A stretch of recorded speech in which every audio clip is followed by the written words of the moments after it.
దేవుని నామానికి మహిమ కలుగాక. ప్రభు యొక్క మహాకృపను బట్టి ఆయన తన రెక్కల క్రింద మనం కాచి కాపాడి మరి 2వ మాసంలోనికి ప్రభు మనల్ని నడిపించారు. ఒకసారి అందుకు ప్రభు స్తుతిస్తూ 2 చేతుల పైకి ఎత్తి ప్రభు స్తోత్రాలు చేద్దాం. హల్లెలూయా. మరి దినాన్ని చూడలేక గతించిన వారు చాలామంది ఉన్నారు. కానీ మనల్ని మాత్రం తన ఉచితమైన కృప చేత, దయ చేత, కరుణ చేత మనకు మన ఆయుష్ని పొడిగించాడు. నేను ఏమంటానంటే ఆయన తన కృపను మన ఎడల విస్తరింపచేశాడు.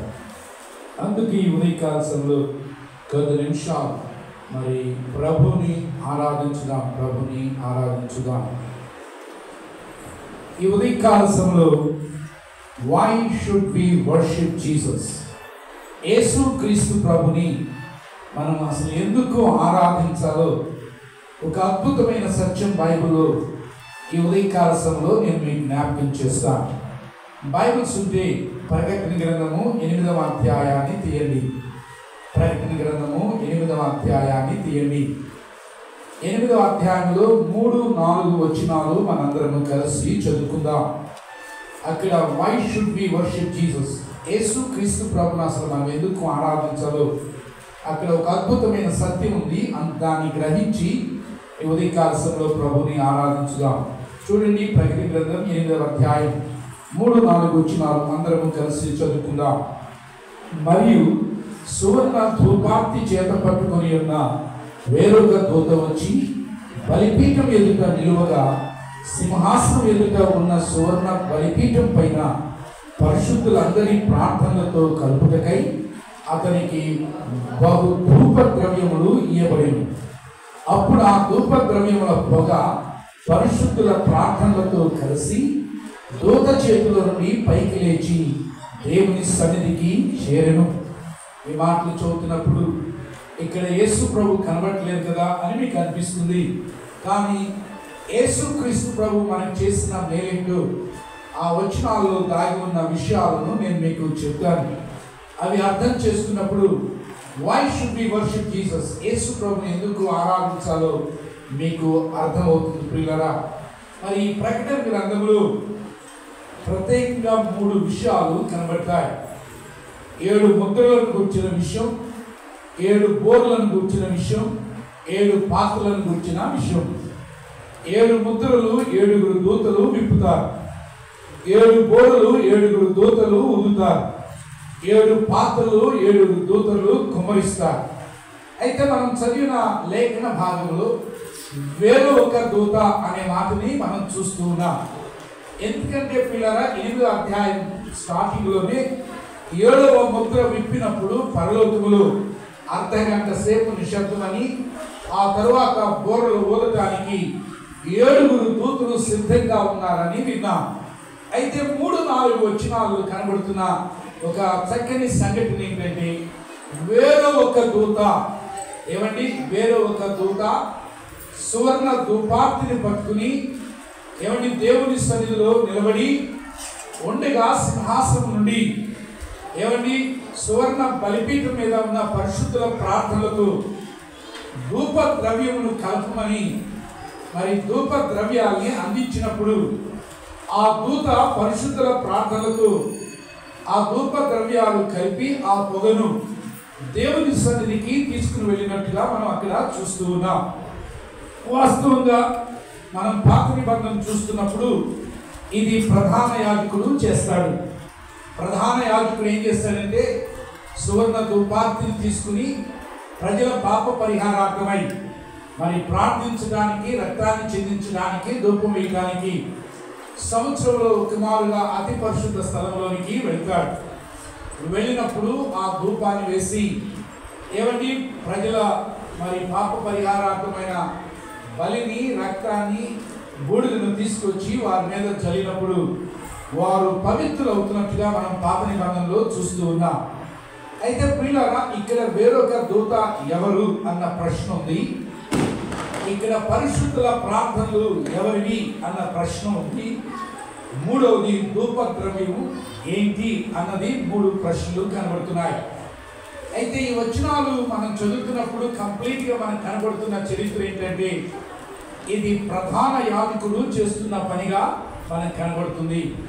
అయితే ప్రియులారా, ఈ దినాన పరిశుద్ధులకు ప్రధాన యాజకుడు ఎవరయ్యా అని ఆలోచించినప్పుడు హెబ్రీయులకు రాసిన పత్రిక 4వ అధ్యాయం 14వ వచనం చదువుదాం. హెబ్రీయులకు రాసిన పత్రిక 4వ అధ్యాయం 4:14 వచనం. ఆకాశ మండలము గుండా వెళ్ళిన దేవుని కుమారుడైన యేసు అను గొప్ప ప్రధాన యాజకుడు.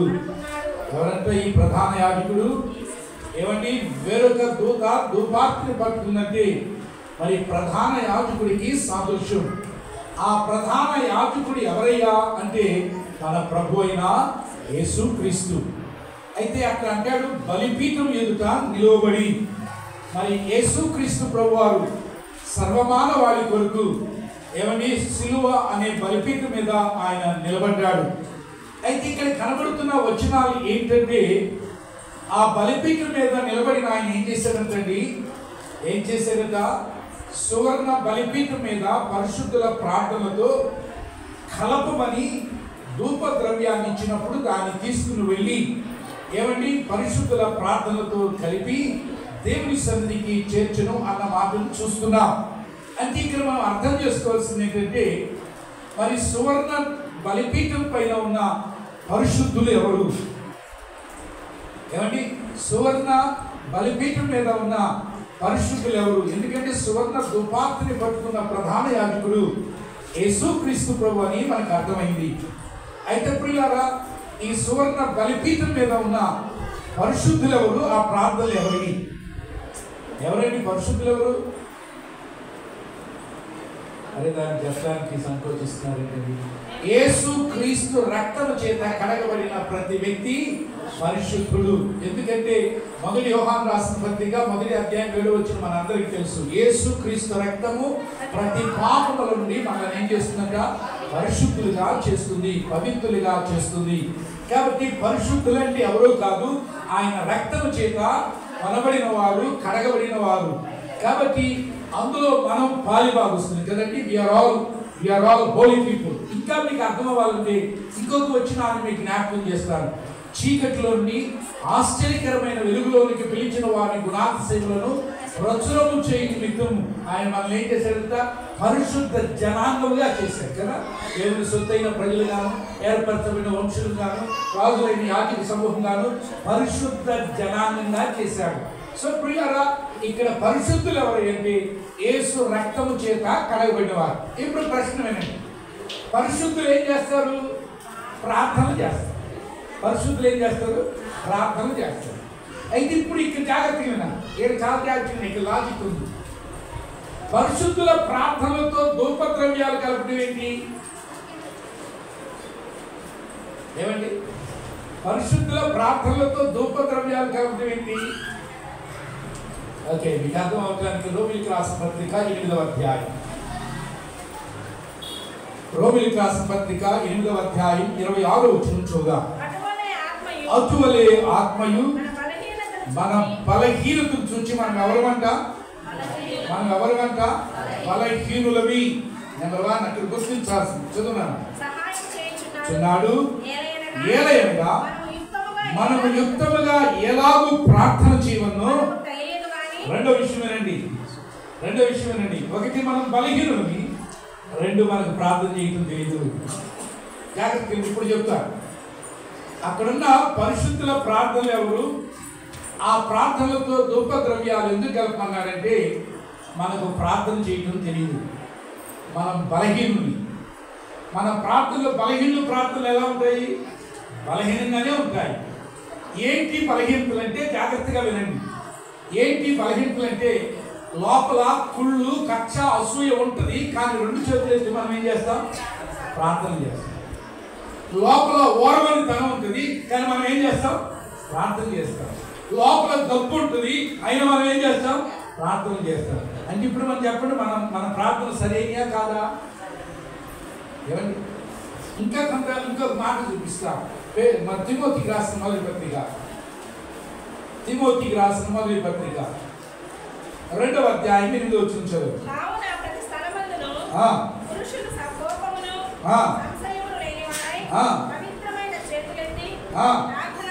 ఏమండి ప్రార్థనకి ఏం కావాలట? పవిత్రత కావాలి. ఇప్పుడు జాగ్రత్తగా ఉంది. మా ప్రార్థనకి ఏం కావాలి? ఇప్పుడు ఆలోచించండి. మరి పరిశుద్ధులు అందరూ ప్రార్థన చేస్తున్నారు. పరిశుద్ధులు అంటే యేసు రక్తం చేత కడగబడిన వారు. అయితే ఈ పరిశుద్ధులందరూ చేసే ప్రార్థనలో పవిత్రత ఉందా? చెప్పండి. నాకు చెప్పినా చెప్పకపోయినా మీ హృదయాలు కొంతమందికి అసూయలు ఉంటాయి, కొంతమందికి ఓడతనాలు ఉంటాయి, కొంతమందికి రకరకాల హృదయంలో దాచబడిన పాపం చాలా ఉంటుంది. ఈ పాపం ఇలాగే ఉంటుంది, కానీ మనం చేతులు ఎత్తి ఏం చేస్తాం? అందుకని మనం ప్రార్థనలు ఎవరో తెలుసా? బలహీనులు. అందుకనే యుక్తముగా ఎలాగో ప్రార్థన చేయటం మనకి తెలియదు. ఎప్పుడు చెప్తానండి, యేసుక్రీస్తు ప్రభువారు మన కొరకు సులువు మీద తన ప్రాణాన్ని బలించి రక్తాన్ని చిందించి తన రక్తం చేత మనల్ని పరిశుద్ధపరిచిన తర్వాత ఆయన 3వ దినాన తిరిగి లేచి ఏమని ఆరోహణమై ఆయన తండ్రి కుడిపార్శ్వానికి వెళ్ళాడు. కుడిపార్శ్వానికి వెళ్ళి తండ్రి కుడిపార్శ్వాన మరి ఏం చేస్తున్నాడు? 2 పనులు చేస్తున్నాడు. పరలోకంలో ఒకటి స్థలం సిద్ధపరుస్తున్నాడు, 2 ఏం చేస్తున్నాడంట కదా? అక్కడే ఉంటుంది. రోమిలికి రాసిన పత్రిక 8వ అధ్యాయంలో చూడండి. రోమిలికి రాసిన పత్రిక 8వ అధ్యాయంలో మరి 32వ వచనం అనుకుంటూ 34వ వచనం ఉంటుంది చూడండి. శిక్ష విధించువాడెవడు? చనిపోయిన క్రీస్తు. అంతేకాదు మృతుల్లో నుండి లేచిన వాడును దేవుని కుడిపార్శ్వన ఉన్నవాడును మన కొరకు విజ్ఞాపన చేయవాడును. ఇప్పుడు జాగ్రత్తగా ఉంది. సువర్ణ ధూపార్తిని పట్టుకుని మనుషుల కొరకు విజ్ఞాపన చేయడానికి అతి పరిశుద్ధ స్థలానికి వెళ్ళేది ఎవరు? ఎవరి? ప్రధాన యాజకుడు. ఇప్పుడు మన ప్రధాన యాజకుడు ఎవరైనా చూసాం మన బైబిల్లో? యేసుక్రీస్తు ప్రభు అని చెప్పారు. ఇప్పుడు జాగ్రత్తగా ఉంది. మన ప్రార్థనలు ఎలా ఉన్నాయని చూసాం? బలహీనతలతో ఉన్నాయి. యుక్తంగా చేయడం ప్రార్థన తెలియదు. మన ప్రార్థనలో అపవిత్రత ఉంది. ఇప్పుడు విజ్ఞాపన కర్త అయిన యేసుక్రీస్తు ప్రభు ఇంకొక మాట కూడా చూపిస్తాను. హెబ్రీయులకు రాసిన పత్రిక 7వ అధ్యాయం 25వ వచనం. హెబ్రీయులకు రాసిన పత్రిక 7వ అధ్యాయం 25వ వచనం చూడండి. 24 నుంచి చదువుతున్నాను. 24. ఈయన నిరంతరము ఉన్నవాడు కనుక మార్పు లేని యాక్తికత్వము కలిగిన వాడాలను ఈయన తన ద్వారా దేవుని యొద్దకు జాగ్రత్తగా ఏంటంటే ఈయన తన ద్వారా దేవుని యొద్దకు అంటే యేసుక్రీస్తు ప్రభు అక్కడ ఎలా కనబడుతున్నాడు? ఒక మీడియేటర్గా, అనగా ఒక ప్రధాన యాజకుడు ఎలా ప్రజల కొరకు అలాగే దేవునికి మధ్యలో యాజకుడిగా ఉండి ఆ అతి పరిశుద్ధ స్థలంలోకి వెళ్ళి సువర్ణ ధూపార్తితో ధూపాన్ని చెల్లించి వస్తాడు. అలా యేసుక్రీస్తు ప్రభు తన యొద్దకు వచ్చు వారి పక్షాన వారిని దేవుని యొద్దకు తీసుకుని వెళ్ళడానికి నిరంతరం విజ్ఞాపన చేస్తున్నాడు. ఇప్పుడు వినండి ప్రియులారా, ఇప్పుడు మనం చేసే ప్రతి ప్రార్థన ముందు ఎక్కడికి చేరుతుంది? యేసు ప్రభు దగ్గరికే చేరుతుంది. ఎందుకంటే we are praying in the name of Jesus. మనం ఏ ప్రార్థన చేసినా అడుగుతాం? యేసయ్య నామములో అడుగుచున్నాం తండ్రి అంటాం. అంటే ఎవరి నామములో? అంటే ఇప్పుడు మనం చేసే ప్రార్థన ముందు ఎక్కడికి వెళ్తుంది? యేసయ్య దగ్గరికి వెళ్తుంది. ఇప్పుడు ఎక్కడికి వెళ్ళాలి? తండ్రి దగ్గరికి వెళ్ళాలి. ఎవరి ద్వారా వెళ్ళాలి? ఇప్పుడు వినండి. ఇప్పుడు ప్రకటన రండి. ప్రకటన 8వ అధ్యాయం 3-4 వచనాలు మళ్ళా చూద్దామా? మరియు సువర్ణ ధూపార్తి చేత పట్టుకుని ఉన్న వేరొక దూత వచ్చి బలిపీఠం ఎదుట నిలువగా సింహాసనం ఎదుట ఉన్న సువర్ణ బలిపీఠం పైన పరిశుద్ధులందరి ప్రార్థనతో కలుపుటకై అతనికి బహుధూప ద్రవ్యములు ఇవ్వబడిను. అప్పుడు ఆ ధూప ద్రవ్యముల పొగ పరిశుద్ధుల ప్రార్థనతో కలిసి దూత చేతిలో నుండి పైకి లేచి ఇప్పుడేనండి ఆ పరిశుద్ధుల ప్రార్థన దేవుని సన్నిధికి ఎవరు తీసుకెళ్ళారు? ఇక్కడ మనం యేసుక్రీస్తు ప్రభు ప్రకటన ఏమంటే ఆ వేరొక దేవుడు, ఆ వేరొక దేవుడితో యేసుక్రీస్తు ప్రభు అని మనకు అర్థమైంది. అయితే ఇప్పుడు మన ప్రార్థనలన్నీ తండ్రి దగ్గరికి ఎవరు తీసుకెళ్తున్నారు? ఇప్పుడు ఒక ప్రశ్న ఇక్కడ, మరి మన ప్రార్థనలు ఎలా ఉన్నాయి? బలహీనంగా ఉన్నాయి. మన ప్రార్థనలు అపవిత్రంగా ఉన్నాయి. యుక్తంగా ప్రార్థన చేయటం మనకు అంటే మన ప్రార్థనలో ఏదో ఒక లోపం ఉంది. అంటే లోపంతోనే తీసుకెళ్ళిపోయాడు యేసుక్రీస్తు ప్రభు. లోపంతో తీసుకురాకూడదనే కదా సువర్ణ బలిపీఠం మీద పరిశుద్ధుల ప్రార్థనతో కలపటానికి ఏం పెట్టాడు? ధూపద్రవ్యాలు పెట్టాడు. అంటే ఆ ధూపద్రవ్యాలతో ఏం చేయబడాలని? పరిశుద్ధపరచబడాలి. ఇప్పుడు జాగ్రత్తగా ఉంది. యేసు క్రీస్తు ప్రభు మన ప్రార్థనలు ప్రభు దగ్గరికి తీసుకెళ్తే ఈ ప్రార్థనలు తండ్రి ఎదురు తీసుకుని వెళ్ళడానికి యేసు క్రీస్తు ప్రభు ఏం చేస్తుంది తెలుసా? మన ప్రార్థనలతో ధూపద్రవ్యాలు కలిగి. ధూపద్రవ్యం యేసు క్రీస్తు రక్తానికి సాదృశ్యం. అంతే కదా. ప్రధాన యాజకుడు ఏం చేస్తాడు? అతి పరిశుద్ధ స్థలం నుండి వచ్చి రక్తాన్ని తీసుకొచ్చి ఏమని అపరాధ పరిహారార్థ రక్తంగా ప్రజల మీద ఏం చేస్తాడు? జల్లుతాడు. జల్లినప్పుడు ప్రజలకు ఏం జరుగుతుంది? పాప విమోచన జరుగుతుంది. ఇప్పుడు యేసుక్రీస్తు ప్రభు వారు ఏమండి ధూపద్రవ్యంగా పిలవబడుతుంది మన ప్రభు అయిన యేసుక్రీస్తు రక్తం. ఆ రక్తం చేత మన ప్రార్థన తండ్రి దగ్గరికి చేరకముందు ఆయన 3 పనులు చేశారు. జాగ్రత్తగా 3 పనులు చేశారు. చెప్తాను ఆ 3 పనులు. ఇప్పుడు మీరు వాట్సాప్లో మెసేజ్ పెడుతున్నారు ఎవరికన్నా, జాగ్రత్తగా మీరు చేసే మెసేజ్లో ఎక్కడ అక్షరాలు తక్కువ వచ్చినాయి వెంటనే మీరు ఏం చేస్తారు? ఎడిట్ చేస్తారు. ఏం చేస్తారు? యేసు ప్రభు కూడా మన ప్రార్థన ఎడిట్ చేశారు. ఎక్కడికి వెళ్ళకముందు తండ్రి దగ్గరికి చేరాలి. నెంబర్ 1. ఎందుకంటే మన ప్రార్థనలు ఏమున్నాయి? బలహీనతలు. మన ప్రార్థనలు యుక్తంగా లేవు. మన ప్రార్థనలు అపవిత్రతలు ఉన్నాయి. ఈ యేసుక్రీస్తు శిలువ రక్తం అనే ధూప ద్రవ్యంతో ఆయన ముందు ఏం చేశారో తెలుసండి? మన ప్రార్థనని ఎడిట్ చేశారు, సరి చేశారు. నెంబర్ 2, యేసుక్రీస్తు ప్రభు చేసిన రెండవ పని ఏంటంటే ప్యూరిఫై చేశారు. ఏం చేశారు? మన ప్రార్థనని. ఎందుకంటే మన ప్రార్థనలో ఏం లేవు? పవిత్రత లేదు. మన ప్రార్థనలు ఏమంటే బలహీనతలు ఉన్నాయి. మీరు నిజం చెప్తే నేను చాలా సంతోషిస్తాను. వాస్తవంగా నేను 100% పవిత్రమైన చేతులతో ప్రార్థన చేస్తానండి అన్నవాడు ఎవరు చేతులు మనిషిగా ఉన్నవాడు ఎవరు వీళ్ళు కాదు.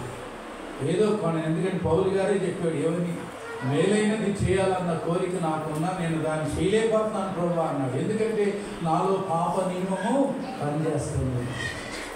అయితే ప్రియులారా, ఈ ప్రార్థనలు తండ్రి దగ్గరికి చేరాలంటే ఏం కావాలి? పవిత్రత. అందుకని శిలువ రక్తం అని ధూపద్రవ్యంతో రెండో పని ఏం చేస్తున్నాడు? మన ప్రార్థనని ప్యూరిఫై చేస్తున్నాడు.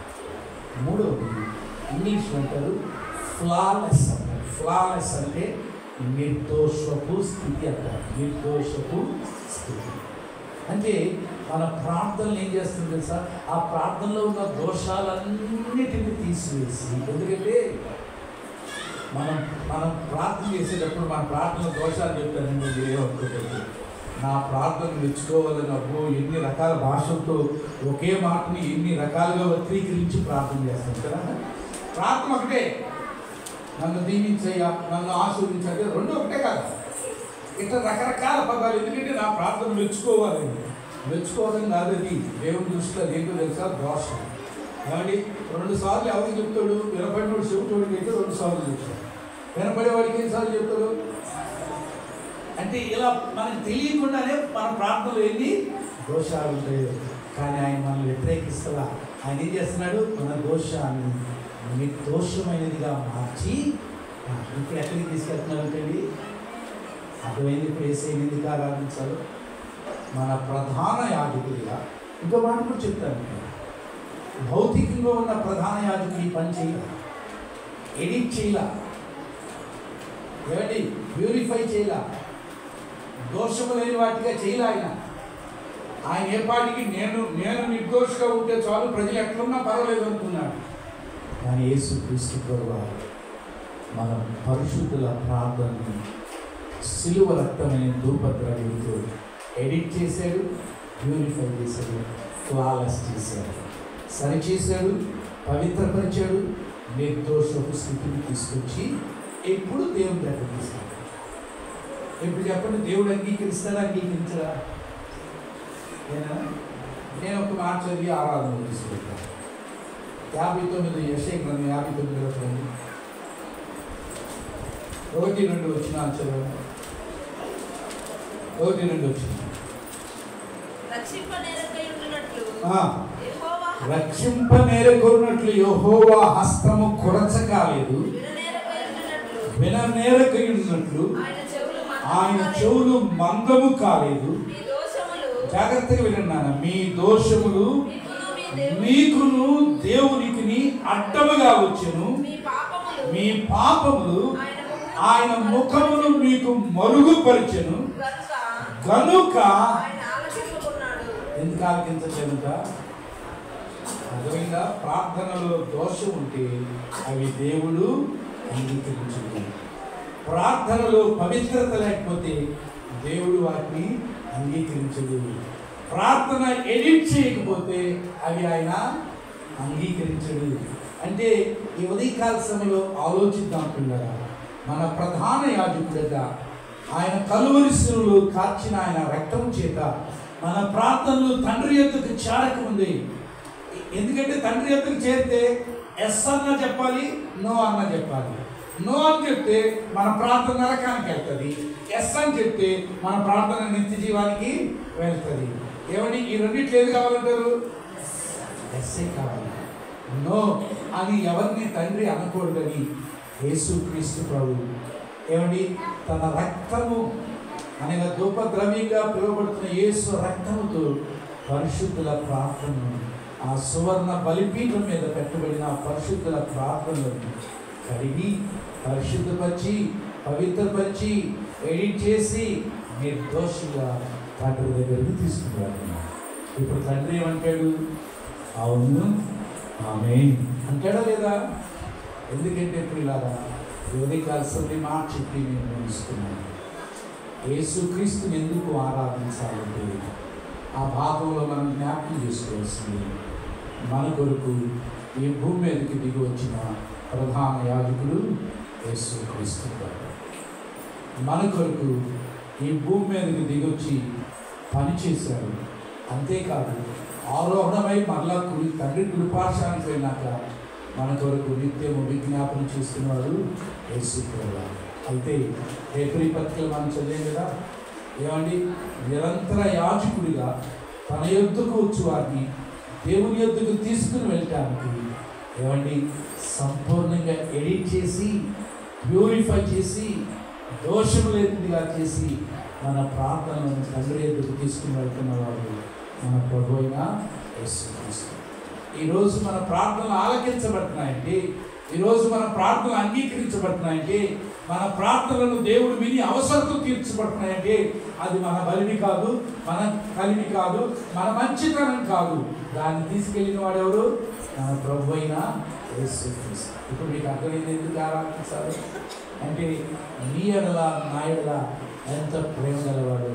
తన రక్తాన్ని చిందించి తన రక్తం చేత ఎడిట్ చేయబడి తన రక్తం చేత ప్యూరిఫై చేయబడి తన రక్తం చేత ఫ్లాలెస్గా చేయబడితేనే ప్రార్థన తండ్రి సన్నిధిలో అంగీకరించబడుతుందని ఎరిగిన ప్రభు మన కొరకు కలువరి శిలువలో తన ప్రాణాన్ని బలించి రక్తాన్ని చిందించి ఆ రక్తంతో మన ప్రార్థనలను ఏమండి తండ్రి యాక్సెప్ట్ చేసే ప్రార్థనగా యేసు ప్రభు చేశారు.